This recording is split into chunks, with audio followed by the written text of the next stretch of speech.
नमस्कार, मैं हूं अंकुर और आप देख रहे हैं छतरपुर का विशेष कार्यक्रम बेबाक मुकेश। कार्यक्रम में अनसुलझी खबरों को सुलझा जाता है और मुकेश कुमार अपनी आसान भाषा में लोगों को खबर समझाते हैं।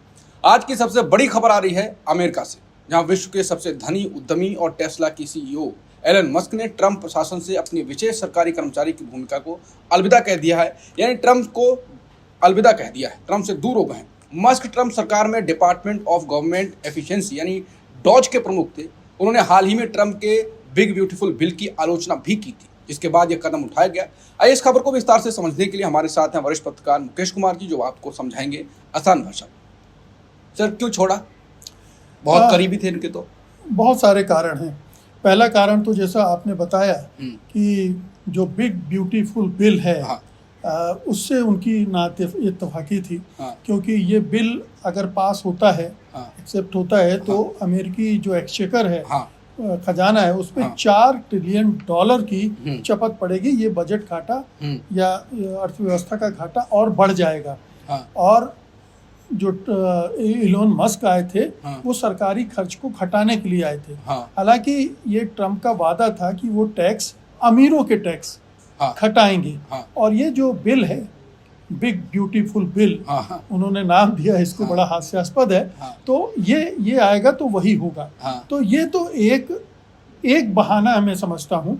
इससे पहले सर वो भी तो खबर चली थी कि चीन के को करने के लिए विशेष एक कमेटी में बनेंगे, पेंटागन की रिपोर्ट इनको सौंपी जाएगी। तब ट्रंप ने कहा कि ऐसा कुछ नहीं है। नहीं, बहुत सारे विवाद खड़े हो गए थे इन 4 महीनों में ही। आप एक एक करके उन विवादों को देखेंगे तो समझ में आ जाएगा। पहली बात तो ये डॉज के तहत जो तकरीबन 3 लाख कर्मचारियों की छटनी इन्होंने की, उसकी वजह से पूरे अमेरिका में रोष पैदा हो गया। और ख़ास तौर पर ये जो निचले और मध्यम वर्ग के जो कर्मचारी थे, उनको इन्होंने हटाया। इसकी वजह से बहुत गुस्सा पैदा हुआ। इससे ट्रंप के खिलाफ एक अलोकप्रियता का वातावरण बना। एक तो ये था। दूसरा ये कि कोई भी जब जो कोई कॉन्स्टिट्यूशनल पोस्ट पर नहीं है और वो सरकार में इतना हस्तक्षेप करते हुए दिखता है, तो आम लोगों को पसंद नहीं आता है। बिल्कुल। एलोन मस्क ट्रंप की मीटिंग्स में पहुंच जाते थे, बच्चों को ट्रंप बुला भी आते, उनको ले भी आते थे।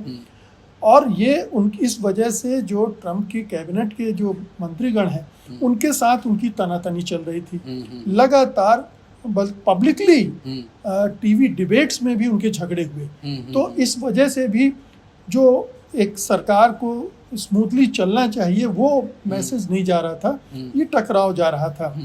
इसके अलावा पूरे अमेरिका में इनकी टेस्ला कारों के खिलाफ अभियान छिड़ गया था। आप जानते हैं कि जगह जगह इनके जितने भी शोरूम होते थे, उनके बाहर प्रदर्शन होते थे। कई जगह टेस्ला कारें जलाई गई, यहाँ तक कि यूरोप में भी ये शुरू हो गया। तो जो टेस्ला 2021 में 8वें नंबर का सबसे बड़ा ब्रांड माना जाता था, वो 95वें नंबर पर फिसल के पहुंच गया। तो जो उनका कारोबार था, उस पर बड़ा बुरा असर पड़ रहा था। तो एक एक करके ऐसे बहुत सारे कारण बढ़ते जा रहे थे। फिर ये भी था कि जिस तरह से ट्रंप ने चीन के खिलाफ मोर्चा खोल रखा था, अब टेस्ला का बहुत बड़ी मैन्युफैक्चरिंग चीन में होती है। तो वो परेशान हो रहे थे कि अगर चीन से पंगा ले रहे हैं, मेरा तो बिजनेस ठप हो जाएगा। तो एक बिजनेसमैन के तौर पर, और लगातार उनके शेयर गिर रहे थे, टेस्ला के शेयर गिर रहे थे। तो जो उनके शेयर होल्डर्स हैं, उनकी तरफ से दबाव पड़ रहा था। तो इलोन मस्क जो इस तरह से उभरे थे, ये नंबर 2 थे, बल्कि उनको डिफैक्टो प्रेसिडेंट कहा जाता था। उनकी हैसियत इतनी बढ़ गई थी, एक स्थिति ऐसी आई कि अब उनको विदा लेना पड़ रहा है, टाटा बाय बाय करना पड़ रहा है। और मेरे ख्याल से डोनाल्ड ट्रंप भी राहत महसूस कर रहे होंगे। जब चुनाव हुआ तब एलन मस्क तो खुल के इनके सामने आए, जो ट्रंप के लिए क्या, धन से, मन से, अपने तन से, हर जगह लगातार यही दिख रहे थे। ये भी कहा गया कि मस्क ट्विटर भी खरीदा तो वो चुनाव में एक दखल देने के लिए खरीदा था। बहुत कुछ माना गया कि मस्क की वजह से भी ट्रंप का प्रशासन का जो काम आगे बढ़ा। अब कुछ लोकप्रियता ट्रंप की कम होगी या कुछ नुकसान उनका होगा मस्क के जाने से? नुकसान तो उनके रहने से हो रहा था। अच्छा, रहने से हो रहा था, क्योंकि उस समय तक तो ठीक था। जब इलेक्शन कैंपेन कर रहे थे तब तक ठीक था, क्योंकि तब वो माहौल बना रहे थे। और एक इतने बड़े बिजनेसमैन का ट्रंप के साथ होना ट्रम्प को फायदा पहुंचा रहा था। लेकिन जैसे ही ट्रम्प जीत कर आए, ये उल्टा रिवर्स गियर में चला गया। अब आप देखिए कि जब 20 जनवरी को इनॉग्रेशन सेरेमनी थी ट्रम्प के एडमिनिस्ट्रेशन की, उसमें जो रैली हुई थी, उसमें इलोन मस्क ने हिटलर की जो सलामी दी जाती है यूं हाथ करके, वो उन्होंने किया और उसकी वजह से गजब की थू हुई। अमेरिका में भी हुई, यूरोप में भी हुई, क्योंकि ये हिटलर नाजी सोच जो है इलोन मस्क का, ट्रम्प का, ये जग जाहिर हो गया। जो एक गोरा राष्ट्रवाद है, वो नस्ली सोच जो है, वो जग जाहिर हो गया, तो उसका भी विरोध शुरू हुआ। तो वहीं से शुरुआत हो गई थी और फिर एक एक करके ये सारे विवाद खड़े होते रहे और मतलब 4 महीने में ही उन्होंने पूरा मचा दिया, जिसको कहते हैं ना, रायता फैला दिया। और इस वजह से ट्रम्प की अपनी लोकप्रियता पर असर पड़ा, ट्रम्प की सरकार की जो विश्वसनीयता उस पर असर पड़ा। और आप देखिए कि उन्होंने जिस तरह से खुल्ला कई देशों की अंदरूनी राजनीति में दखलंदाजी शुरू की, ब्रिटेन की, जर्मनी की, दूसरे देशों की जो चुनाव में हस्तक्षेप की, उन्होंने आह्वान किया कि इसको वोट करो, उसको ना करो, इसका भी बहुत असर पड़ा। तो कुल मिलाकर इलोन मस्क का जो पूरा रवैया था वो दूर करने वाला ही था। बिल्कुल, ये होना ही था। आज नहीं तो कल, पिछले कई सप्ताह से बात हो रही थी कि अब इलोन मस्क जाएंगे। हाँ, लगातार खबरें आ रही थी कि अब मस्क जा गए, तो चेक कर रहे थे तो ऐसा कुछ नहीं दिख रहा था, लेकिन वो रिपोर्टें आ रही थी कि ट्रम्प ने ऐसा करा वैसा करा। अब इन्होंने कहा कि अपने बिजनेस पर ध्यान देंगे। आपको लगता है राजनीति से बिल्कुल दूर हो जाएंगे? आज नहीं तो कल भी नहीं आएंगे? या इनकी एक इच्छा तो है राजनीति वाली? नहीं, देखिए, राजनीति की इच्छा, राजनीति में दखल देना और अपने पास एक मीडिया साम्राज्य बनाकर उसका इस्तेमाल करना, वो तो करेंगे ही। इस पूरे 4-6 महीने के दौरान इलोन मस्क की राजनीतिक महत्वाकांक्षा भी जाहिर हो गई और उनका राजनीतिक सोच भी जाहिर हो गया। अरे अभी आप हफ्ते 10 दिन की पुरानी बात है, जब अमेरिका के, माफ़ कीजिएगा, दक्षिण अफ्रीका के राष्ट्रपति रामाफोसा वहाँ पहुँचे थे और उनके साथ जिस तरह की ट्रम्प की नोकझोंक हुई थी, वो भी एक उदाहरण है कि ट्रम्प ने किस तरह से इन्फ्लुएंस कर रखा था, माफ़ कीजिएगा, इलोन मस्क ने ट्रम्प को कितना इन्फ्लुएंस कर रखा था। ये जो मुद्दा है कि अफ्रीका में, साउथ अफ्रीका में गोरों का नरसंहार हो रहा है, ये फैलाया सबसे पहले इलोन मस्क ने, ट्रम्प के दिमाग में भरा, जबकि ऐसा कुछ नहीं हो रहा था। इलोन मस्क मूल रूप से दक्षिण अफ्रीकी हैं और दक्षिण अफ्रीका से अमेरिका में आकर बसे हैं, लेकिन दक्षिण अफ्रीका को बदनाम करने के लिए उन्होंने कोई कसर नहीं छोड़ी और सारे प्रमाण आ गए कि दक्षिण अफ्रीका में ऐसा कुछ हो ही नहीं रहा, गोरों का नरसंहार हो ही नहीं रहा, लेकिन ये दुष्प्रचार किया इन्होंने।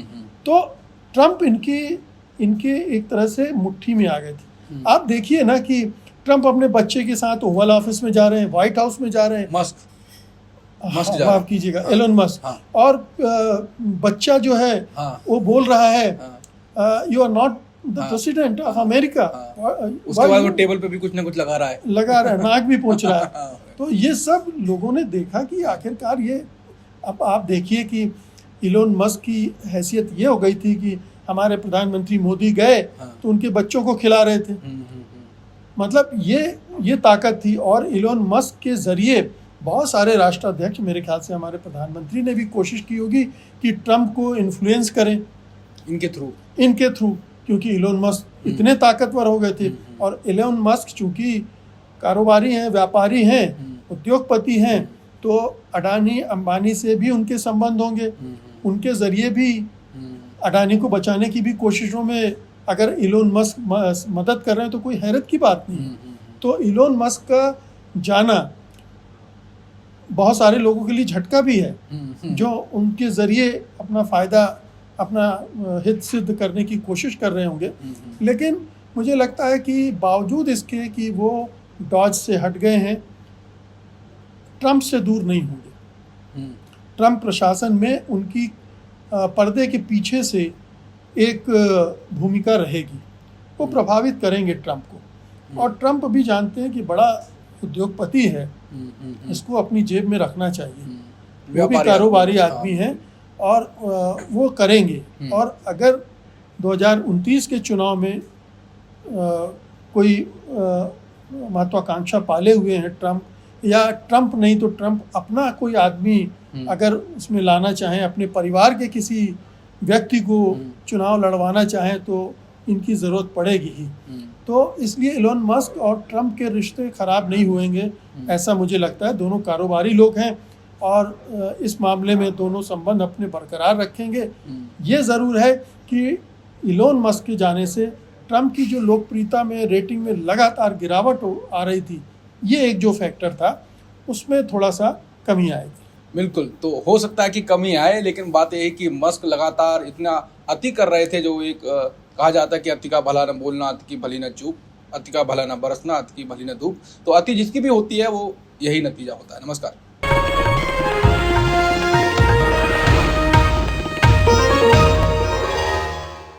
Disclaimer under Section 107 of the Copyright Act 1976. Allowance is made for fair use for purposes such as criticism, comment, news reporting, scholarship, and research. Fair use is a use permitted by copyright statute that might otherwise be infringing.